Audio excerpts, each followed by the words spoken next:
বিএনপির সঙ্গে সমন্বয়কদের হয়তো আর বেশি দিন একত্রে বা এক টেবিলে বসা সম্ভব হবে না।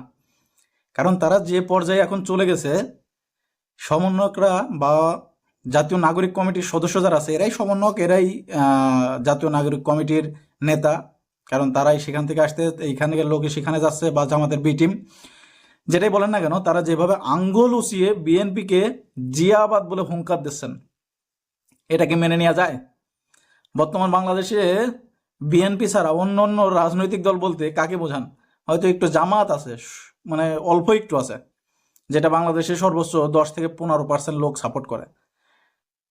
তারপরে বিএনপি, আমলিগ আছে, আমলিগ এখন মাঠে নাই বা তাদের বিচার হচ্ছে অমক তমক, এটা ওটা যাই বলেন, কিন্তু বিএনপিকে এভাবে হুঙ্কার দিয়া বিএনপিকে সেটা মেনে নেবে? সেটা কখনোই মেনে নেবে না।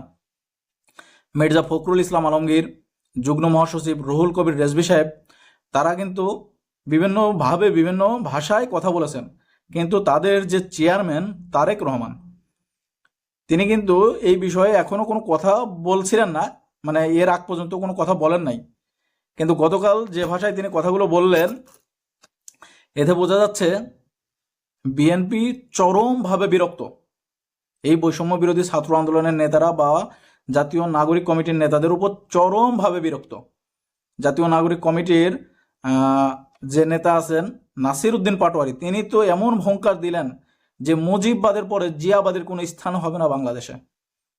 তাহলে কাকে বোঝাচ্ছেন? বিএনপিকে বোঝাচ্ছেন জিয়াবাদ। কারণ বিএনপি হচ্ছিল জিয়াউর রহমানের দল, তিনি প্রতিষ্ঠা করেছেন বিএনপিকে। তো জিয়াবাদের কোনো জায়গা হবে না। তাহলে বিএনপির কোনো জায়গা হচ্ছে না আগামী নির্বাচনে, এটা কনফার্ম। কারণ বৈষম্য বিরোধী ছাত্র আন্দোলনের নেতারা বা জাতীয় নাগরিক কমিটির নেতারাই এখন সরকার চালাচ্ছে, তাদেরই সরকার। আর ডক্টর ইউনূস তাদের কথাতেই চলে, তারা যেসব ইনফরমেশন উপরে দেয় সেইগুলোই কিন্তু মানা হয়, বা সেইভাবেই কিন্তু দেশ পরিচালনা করা হচ্ছে। এটা আপনি মানেন বা না মানেন, এটা এখন দেশের জনগণ, বিএনপি মেনে গেছে, বিএনপি বুঝে গেছে। এই কারণে তারেক রহমান যে কথাগুলো বললো সেটা নিয়েই আলোচনা করি। তারেক রহমান বললেন যে যদি এখন এই ছাত্ররা বিএনপিকে নিয়ে বা সামনে সংস্কার করে নির্বাচন হবে, নিজেদের মধ্যে যদি এরকম ঝামেলা তৈরি করতে চায়, নিজেদের বলতে তাদের এবং ছাত্রদের কথাই বলেছেন, তাহলে কিন্তু পলাতক ফ্যাসিস বলতে তিনি আমলিগকে বোঝাচ্ছেন, ফ্যাসিস্টরা ফিরে আসার সুযোগ নেবে, শক্তিশালী হওয়ার সুযোগ নেবে। তিনি এই কথা মানে সুশীল ভাষায়, ভদ্র ভাষায়, মানে সাইলেন্ট কিলার যাকে বলে, সেইভাবে তিনি বুঝিয়েছেন। যদি এটা ছাত্ররা বোঝে তাহলে তো ভালো, আর যদি না বোঝে তাহলে আমলিগের পোলাপান তো এই বৈষম্য বিরোধী ছাত্র আন্দোলনের নেতাদের উপর যেভাবে খেপা, বিএনপির পোলাপানে যদি এভাবে খেপে যায় তাহলে তো তারা আর মাঠে মনে হয় এক সপ্তাহ দাঁড়িয়ে থাকতে পারবে না, যদি তারেক রহমান একটা হুঙ্কার দিয়ে বসেন। কারণ তোমরা যেভাবে কথাগুলো বলতেছো আঙ্গুল উঁচিয়ে যে একজন খেয়ে গেছে আরেকজনের খাওয়ার সুযোগ নাই, মুজিববাদ গেছে জিয়াবাদের কোনো সুযোগ নাই, তাহলে জিয়াবাদের যেহেতু সুযোগ নেই তাহলে ক্ষমতায় কারা? তারাই ক্ষমতায়। আর তাদেরকে ক্ষমতা আনার জন্য এই সরকারই যথেষ্ট। সরকার নিজস্ব পৃষ্ঠপোষকতায় নিজস্ব দল গঠন করবে, যেহেতু ফেব্রুয়ারিতে হয়তো তাদের একটা দল আসবে, রাজনৈতিক দল। তারেক রহমান এটাও বলেছেন যে তোমরা রাজনৈতিক দল করো, সেটা খুবই ভালো বিষয়, রাজনীতি করো স্বচ্ছভাবে, স্পষ্টতা আনতে হবে রাজনীতিতে, স্বচ্ছতা আনতে হবে, সেটা নিয়ে আমাদের কোনো আপত্তি নাই। কিন্তু তোমরা যেভাবে একের দোষ অন্যের উপর চাপিয়ে দিচ্ছ, অন্যকে ইঙ্গিত করে কথা বলতেছো, এটা মেনে নেওয়া যায় না। এটা এদেশের জনগণ মেনে নেবে না। তিনি এভাবে বলেছেন, এদেশের জনগণ এটা মেনে নেবে না।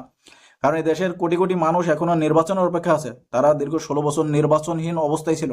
তারা এখন তাদের আকাঙ্ক্ষা এই ট্যাক্সের বোঝা কমাতে হবে, ভ্যাটের বোঝা কমাতে হবে, তারা ঠিকভাবে সংসার চালাতে পারতেছে না, তাদের দরকার একটা স্বচ্ছ নির্বাচন। আর সেই নির্বাচনের মধ্যে গণতন্ত্র ফিরে আসলে তারা একটু শান্তিতে ঘুমাতে পারবে, শান্তিতে সংসার চালাতে পারবে। এদেশের জনগণ সেটা চায়। কিন্তু তোমরা যেটা বলতেছো বা তোমরা এই সরকার যেটা করতে চাচ্ছে, সেটা যদি হয় তাহলে এদেশের জনগণ মেনে নেবে না। তিনি কিন্তু বলেন না বিএনপি মেনে নেবে না, তিনি বলছেন জনগণ মেনে নেবে না। তার মানে জনগণ বলতে এখন ওই বিএনপি। কারণ জনগণ সাদা, আমাদের মতো সাধারণ জনগণ তার কথা বলে না, কথা বলে কিন্তু বড় বড় নেতারা।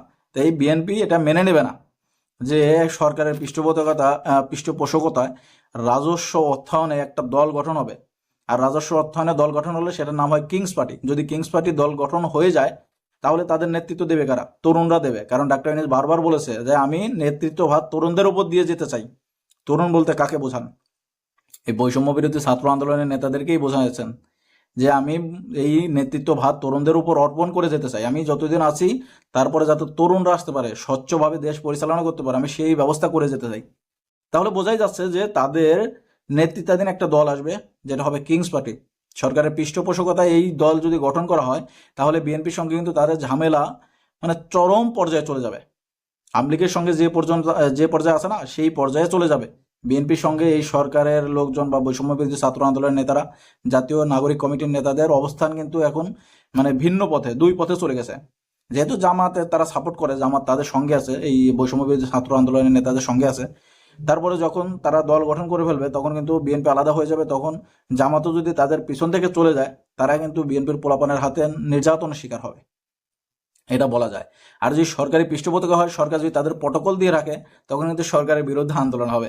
এটা কিন্তু সুশীল ভাষায়, ভদ্র ভাষায়, স্পষ্ট ভাষায় তারেক রহমান বোঝানোর চেষ্টা করেছে। তিনি দীর্ঘদিন রাজনীতি করেন, তিনি অনেক বড় মাপের একজন নেতা। তিনি হয়তো রাজনৈতিক কারণে নির্বাসিত আছেন, দেশের বাইরে আছেন অনেকদিন। তিনি অনেকদিন ধরে দেশে আসবেন, সবাই ভাবছিল যে হাসিনা চলে যাওয়ার পরেই তিনি দেশে আসবেন, কিন্তু দীর্ঘ 6 মাস তিনি দেশে আসতে পারতেছেন না। কারণ এই বৈষম্য বিরোধী ছাত্র আন্দোলনের নেতাদের উপর বা এই সরকারের উপর বিএনপির কোনো ধরনের আস্থা নেই। তারা একটা চিন্তা ভাবনা আছে যে তারেক রহমান যদি চলে আসে, তারেক রহমান নামে বিভিন্ন মামলা আছে এখনো, সেই মামলা যদি তাকে আবার ভিতরে ভরে দেওয়া হয়, জেলে ভরে দেওয়া হয়, তাহলে তো আরেক ঝামেলা তৈরি হবে। এই কারণে কিন্তু দীর্ঘ 6 মাস চলে যাওয়ার পরেও কিন্তু তারেক রহমান এখনো দেশে এসে সাহস পাচ্ছে না।